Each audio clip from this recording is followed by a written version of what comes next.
PCI Media Center, Manila.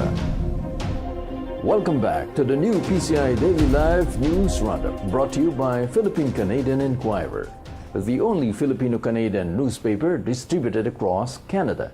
I'm Manny Noel Abuel. Thank you for joining us. We have the latest news development.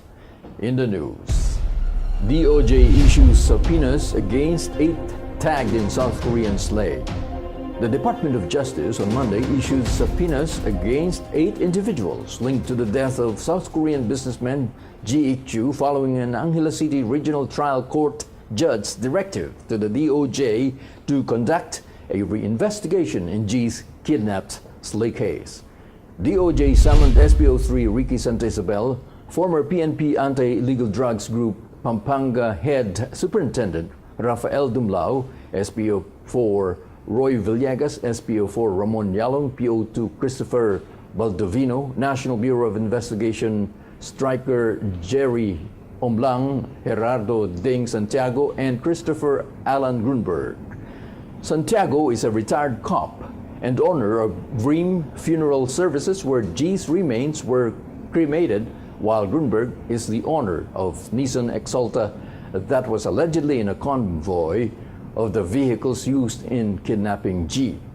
Ireneo Pangilinan Jr., the Angeles RTC judge who ordered a reinvestigation, also ordered the DOJ to submit a resolution within 60 days. The accused 8 individuals will be arraigned on April 19. PNP will eradicate rogue cops, according to Malacanang. Malacanang is confident that the reforms the Philippine National Police, or PNP, is conducting within its agency will remove rogue cops from the police force.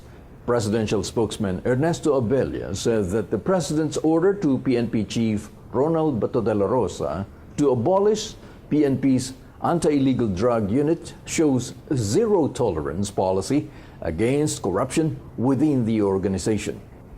De La Rosa has earlier ordered for the suspension of Oplan Tokang, PNP's anti-drug operation that rogue cops used as front in their illegal activities.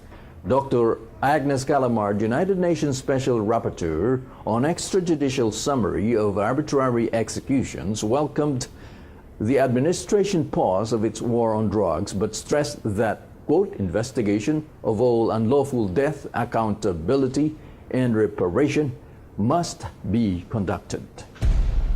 Reds to end unilateral ceasefire.